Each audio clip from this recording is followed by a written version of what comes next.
हाँ हाँ सर, बोला जाए, बोलिए। डेंगू के बारे में, जो डेंगू फैला हुआ है पूरे बिहार में, उसको लेकर क्या कुछ आपके हॉस्पिटल में चल रहा है? देखिए, जो डेंगू डेंगू तो पहले तो नमस्कार। मैं doctor Satish Kumar Singh, chief managing director Prabhat memorial Hiramati hospital का। ये प्रेस कॉन्फ्रेंस इसलिए बुलाया है कि बीमारी और खासकर बुखार इस सीजन में बहुत नॉर्मल भी होता है, बहुत जानलेवा होता है। तो उसको लेकर हम लोग एक अभियान चलाए हैं, एक प्रोसेस आगे बढ़ा रहे हैं कि इस फीवर से कैसे निजात पाएँ, कैसे बचें, अगर हो जाए तो उसका क्या ट्रीटमेंट है, इलाज है। तो अभी के टाइम में जिसको सीजनल फीवर बोलते हैं, 5-6 टाइप का होता है। एक होता है वायरल, जो वायरस से होता है। एक होता है डेंगू, वो भी वायरस से होता है। साथ में चिकनगुनिया भी होता है। उसके बाद मलेरिया होता है, जो हमारे यहाँ बहुत एंडेमिक है। उसके साथ साथ टाइफाइड है। हमारे हॉस्पिटल में अभी रिसेंटली 3 केसेस हमने स्क्रब टाइफस के डिटेक्ट किए हैं, जो बहुत जानलेवा होता है, और लेप्टोस्पायरोसिस है।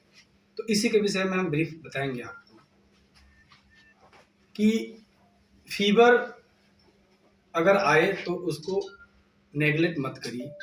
आपके आसपास में जो भी प्राइमरी फिजिशियन हैं, एमबीबीएस हैं, एमडी हैं, डीएम हैं, उनसे कांटेक्ट करिए, उनके कंसल्टेशन में रहिए। कुछ एक बेसिक टेस्ट होते हैं जो डॉक्टर प्रेस्क्राइब करते हैं, उसको फॉलो करिए। इसमें सबसे इम्पोर्टेंट है कि अगर फीवर आता है तो फीवर में कुछ खाने पीने का मन नहीं करता है। इस सिंपल चीज़ नहीं है। अगर आप खाना पीना छोड़ देंगे तो वो बीमारी आप पर हावी होगा। तो अगर हाई ग्रेड फीवर आता है, जैसे 103 हो गया, 104 फीवर हो गया, बहुत ज़्यादा हेडेक हो रहा है, पेट में दर्द होने लगा, उल्टी नहीं रुक रही है, कभी कभी दांत से खून निकल गया, लैट्रिन काला निकल गया, पेशाब में खून आ रहा है, तो ये सब बहुत डेंजरस चीज़ है, जो most commonly dengue and malaria दोनों में होता है। अगर इसको सही टाइम पर इलाज नहीं किया गया तो जान जाने का खतरा बहुत रहता है इसमें। उसके बाद आप कुछ भी कर लें, जब किडनी, लीवर, ब्रेन, हार्ट सब चीज़ खराब, लंग सब चीज़ खराब हो जाएगा, उसके बाद बचना बहुत मुश्किल हो जाता है। तो इस प्रेस कॉन्फ्रेंस के माध्यम से हम चाहते हैं कि एक इन्फॉर्मेशन दें कि जो फीवर है उसको रिकॉर्ड करिए कि कितना फीवर है, कितना बार आ रहा है, कैसे कम हो रहा है, और साथ साथ ये जो डेंजर सिम्टम है कि भूख नहीं लग रहा है, खाना खा रहे हैं तो उल्टी हो रहा है, सर में बहुत दर्द हो रहा है, बुखार किसी दवा से ठीक नहीं हो रहा है, पेशाब लैट्रिन काला हो रहा है, पेशाब में खून आ रहा है, मुंह के दांत में मसूड़ों में खून आ जा रहा है, तो ये सब चीज़ बहुत डेंजर चीज होता है। आप नियरेस्ट हॉस्पिटल में आप तुरंत जाकर डॉक्टर से कंसल्ट करें एंड एडमिट हों। अब आ गई, मैंने तो ट्रीटमेंट बता दिया कि डॉक्टर के पास जाएं, आपका ट्रीटमेंट किया जाएगा। दूसरी बात अब इससे बचने का है। तो देखिए, इन्फ्लुएंजा से बचने का एकमात्र उपाय है कि हाथ साफ करते रहिए, हमेशा धोते रहिए, मास्क पहनिए। अगर आपको सर्दी जुकाम बुखार हो रहा है, तो खांसी हो रहा है, तो आप ट्राई करिए कि मास्क पहनिए, हैंड को सैनिटाइज करिए हमेशा, कि कम से कम आपके घर वाले बचे रहें। या हो सकता है उसके साथ आपको डेंगू हुआ है, तो उस केस में आप हमेशा सॉक्स और फुल शर्ट पैंट पहन के रखिए। घर में लोअर है या लुंगी होता है, धोती होता है, कहने का मतलब कि बॉडी कवर्ड हो कि मच्छर काट नहीं पाए। अब मच्छर पनपता है जहाँ, चूंकि मलेरिया तो गंदे पानी में पनपता है, लेकिन डेंगू साफ सुथरा आपके घर के पास जो पानी रहता है उसमें पनपता है। आपके जो कपड़े रखे हुए हैं जिस अलमीरा में, या कहीं सामान बहुत सारा है, बहुत दिन से साफ नहीं हुआ है, वहां पनपता है। तो इन चीज़ों को हमेशा क्लीन रखिए। ट्राई करिए कि अगर फ्यूमिगेटर घर पे है तो फ्यूमिगेट करिए उसको, मच्छर के काटने के चांसेस कम हुए। वो मलेरिया के लिए भी सही है, डेंगू के लिए भी सही है, चिकनगुनिया के लिए भी है। दूसरी बात आ गई, एक स्क्रब टाइफस है, जो कि नया नया हम लोग के पास केस मिल रहा है और हॉस्पिटल के बारे में पता नहीं। आप जंगल झाड़ी में जब जाते हैं उसमें ये मिलता है, एक कीड़ा होता है जो काटता है, उसके बाद ये होता है। उसमें इतना जल्दी आपका ऑर्गन फेलियर होता है कि आप सोच भी नहीं सकते। आप आपके शरीर का अंग तुरंत फेल हो जाता है। तो आप कहीं अगर जंगल झाड़ी में जा रहे हैं, छोटे जंगल में भी, तो आप फुल कपड़ा पहन के जाए उसमें, ना कि आप नंगे पाँव जाए। धान की खेती हो रही है, गीला रहता है, उसमें किसान लोग जाते हैं, एक लेप्टोस्पाइरा है, उसमें इन्फेक्ट होता है और उससे भी लेप्टोस्पिरोसिस बोलते हैं, जानलेवा बीमारी होती है। तो ये 5-6 जो बीमारी है, इसी के लिए हमने प्रेस कॉन्फ्रेंस बुलाया था कि एक जानकारी दे, बेसिक जानकारी कि बचना सबसे जरूरी है। देखिए, पहचानना तो आपको देखकर बहुत मुश्किल है। इसका सिंपल उपाय है कि हर मच्छर से कटने से बचिए। अपने घर को, हर कोने को क्लीन रखिए। आप पानी जहाँ स्टेगनेंट है, लगा हुआ है, अगर आप मजबूर हैं कि वो पानी हट नहीं सकता है, तो एटलीस्ट उसमें हर दूसरे तीसरे दिन केरोसिन तेल 2-4 चम्मच डाल दीजिए, क्योंकि उसका जो बच्चा होता है लार्वा, वो केरोसिन तेल जब रहेगा ना तो ग्रो नहीं करेगा, डेड कर जाएगा, मर जाएगा। तो कम से कम जनरेशन तो उसका रुक गया कि और आदमी को नहीं काटेगा आपके घर में। दूसरा है कि अगर घर में आपके एक आदमी को डेंगू हो गया, ठीक है, बुखार उतरा, सही रह गए, हॉस्पिटलाइज होने की जरूरत नहीं पड़ी, सतर्कता उसमें बरतनी है कि उस आदमी को अगर फिर मच्छर काटा और वही मच्छर जो हेल्दी है, जिनको कुछ नहीं हुआ, उसको काटेगा अगर, तो उनको डेंगू होने की पूरी चांसेस है। इसलिए जिनको डेंगू हो गया उनको तो मच्छरदानी में ही सुलाइए, कुछ भी हो जाए उनको मच्छर नहीं काटना चाहिए। किसानों के लिए कि जो बात कहे कि जब रोपनी वगैरह करते हैं तो खाली पाँव ही करते हैं, खाली बदन ही करते हैं, तो उनको बचने के लिए क्या करना पड़ेगा? देखिए, बचने का एक ही उपाय है कि देखिए, किसानी हम लोग के यहाँ ऐसा है कि आप कहीं का भी किसान हो, नंगे पैर उतरना ही होता है, गीला होता है।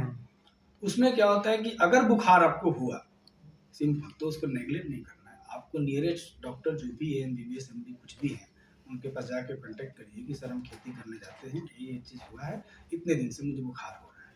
उसमें एक बचाव के लिए आप ये कर सकते हैं कि अगर आपका कोई हिस्सा कटा हुआ है पैर का, तो पानी में ना घुसे, क्योंकि इजीली वर्म घुस जाता है। अच्छा, कटा हुआ चीज में ज्यादा ही देखिए, होता क्या है, उसको पता नहीं चलता है, थोड़ा सा स्क्रैच लगा है, उसके थ्रू भी इन्फेक्शन हो जाता है। एक सवाल और है कि जिस तरह से हालांकि गवर्नमेंट तो जागरूक कर ही रही है, इस देश में टेस्ट की जो प्रक्रिया है, जो डेंगू के स्पेशल टेस्ट होते हैं, खासकर ग्रामीण इलाके और छोटे शहरों में लोग इसको इग्नोर करते हैं। चलो बुखार हो गया, ठीक हो जाए। तो ऐसे मरीजों को कि जिनको कि हाई फीवर आ रहा है, सर में दर्द है, बदन दर्द है, वो कहीं ना कहीं पैरासीटामोल खाकर ख़त्म कर देते हैं।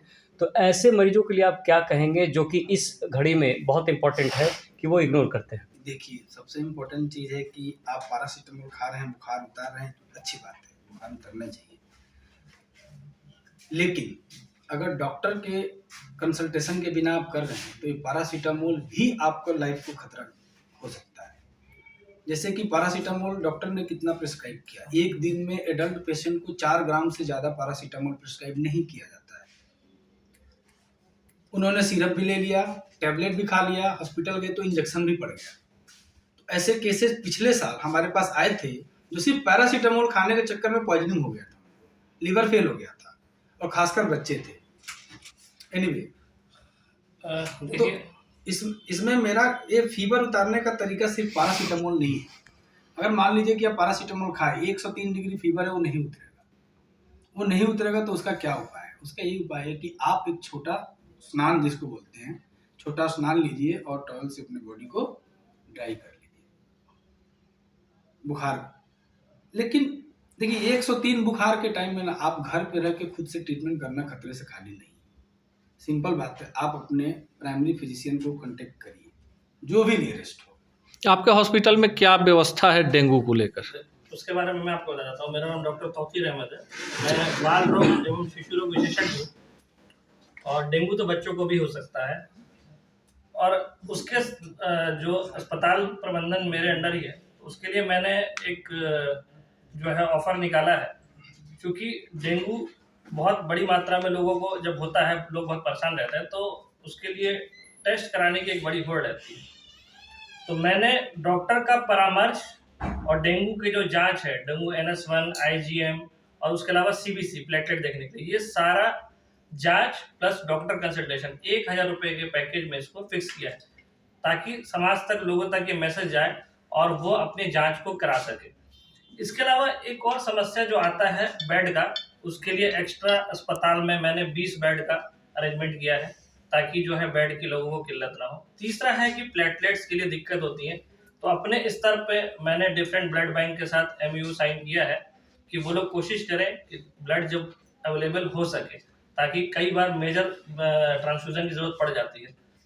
और हमारे 2 मेडिसिन के मुख्य डॉक्टर हैं, डॉक्टर नरेंद्र और डॉक्टर दानिश, जो हमारे मेडिसिन विभाग को देखते हैं। इसके अलावा हमारे इमरजेंसी फिजिशियंस हैं, तो इसके अलावा जो इंटेंसिविस्ट हैं, तो डॉक्टर की टीम, तो आपके पास अस्पताल में मैंने जांच की सुविधा मुहैया कराई है, बिस्तर का सुविधा मैंने मुहैया कराई है, और डॉक्टर की 24/7 मॉनिटरिंग, 2 से 3 डॉक्टर एज ए कंसल्टेंट अस्पताल में मौजूद रहेंगे। ये हमने देने का प्रयास किया है, और जनता के लिए है कि 24 घंटे लोग रहेंगे OPD के अलावा भी इमरजेंसी में, और जो टेस्ट और सलाह है वो मिनिमम रेट में करने का प्रयास किया है। साथ में ब्लड की जो जरूरत पड़े उसके लिए भी व्यवस्था करने का प्रयास किया है। एक और सवाल है, क्योंकि आप बेहतर काम कर रहे हैं, बकरी का दूध, कीवी, नारियल पानी, गूगल का ज्ञान, व्हाट्सएप का ज्ञान, ये कितना कारगर है डेंगू से बचने इसके के बारे लिए? में हमारे एक्सपर्ट जो डॉक्टर मेडिसिन के बताएंगे। जो देखिए, हमारे साथ जो समाज में प्रॉब्लम है कि बहुत सारी चीज़ों का चलता है नुस्खा कि ये कर लेंगे तो ठीक हो जाएगा, ये कर लेंगे तो प्लेटलेट ठीक हो जाएगा। पहली बात, ये जो आपने कहा बकरी का दूध, ये बिल्कुल नहीं दीजिए। ऑलरेडी जो पेशेंट होता है उनका लीवर अफेक्टेड होता है, जो गैस्ट्राइटिस है वो ऑलरेडी हो रखा होता है, इसलिए बकरी का जो दूध है वो और इसको बढ़ा देगा और उनको वोमिटिंग करा देगा। ये काफी इंटेंस होता है स्मेल में, तो उसको टॉलरेट करना मुश्किल है। इसके अलावा पपाया का जो ये चलता है एक्सट्रैक्ट करके, बिल्कुल नहीं दीजिए, लीवर पे असर करता है वो, और आपकी जो लीवर फंक्शन है उसको खराब करता है, आपके सिम्टम्स को और खराब करेगा। तीसरा चीज जो है कीवी उवी, इसका बहुत कोई एविडेंस नहीं है, दे सकते हैं, कोई फर्क बहुत नहीं पड़ता है। प्लेटलेट बढ़ाने का जो बात है, जो शरीर है वो खुद प्लेटलेट बनाना शुरू करता है, एक टाइम पीरियड होता है, ठीक है ना, क्रिटिकल फेज बीतने के बाद प्लेटलेट खुद बढ़ता है। ऐसा कोई दवा, मेडिकेशन जनरली नहीं रिकमेंडेड है जो प्लेटलेट बढ़ा दे। तब तक आपको शरीर को जो है, आपको डिफरेंट जो मेडिसिन है उससे सपोर्ट दे के उसको कैरी ऑन करना होता है, ताकि हम क्रिटिकल फेज से निकल सके। एक और चीज जो है मेडिकल से रिलेटेड मैं कहना चाहूंगा कि केवल फ्लूइड इलाज नहीं है।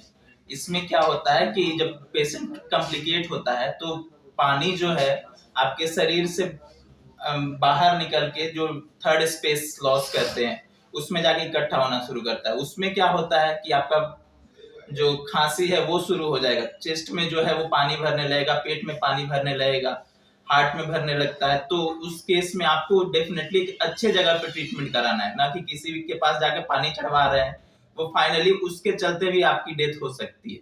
तो ये क्रिटिकल फेज में ना बहुत अच्छे से मॉनिटरिंग की जरूरत होती है। और उसके बाद कभी कभी फ्लूइड ओवरलोड के चलते फिर हमको फ्लूइड कम भी करना होता है, और साथ में BP भी देखना होता है। तो इस क्रिटिकल फेज को नेग्लेक्ट नहीं करें। कभी भी आप बार बार वोमिटिंग हो रही है, आप उठते ही गिर रहे हैं, चक्कर आ रहा है, आपकी BP ठीक नहीं हो रही है, तो डेफिनेटली आपको स्ट्रिक्ट ऑब्जर्वेशन में डॉक्टर के रहना, इंडोर में रहना है, बाहर नहीं ऐसे इलाज कराते रहना है।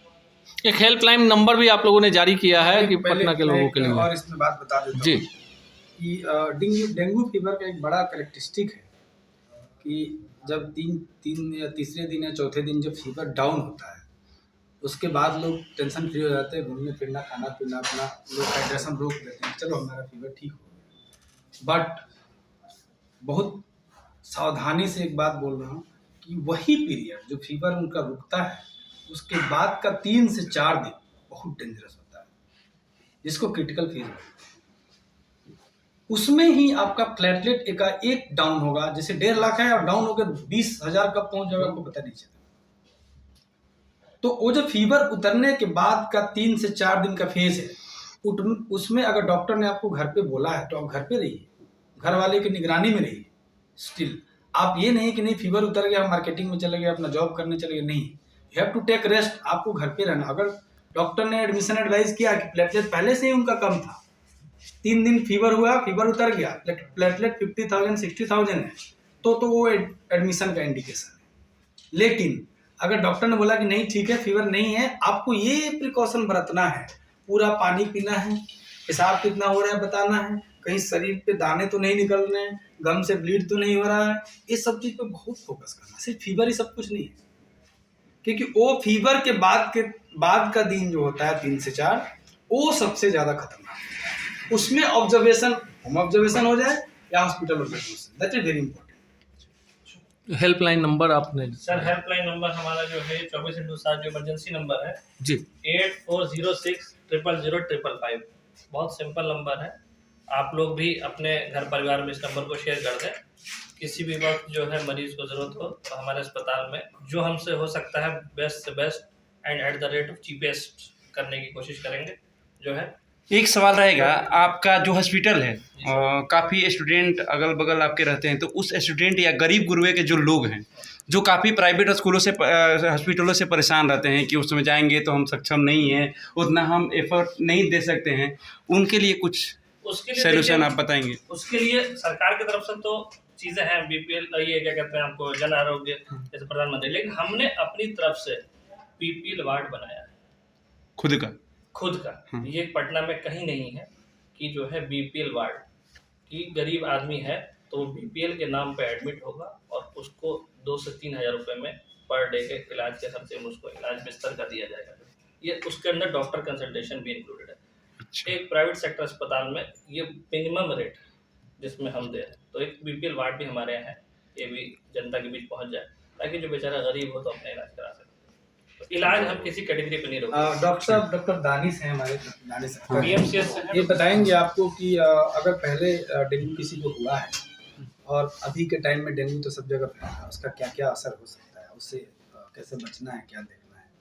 इसमें ये है, मेरा नाम डॉक्टर दानिश हो, एमडी मेडिसिन है।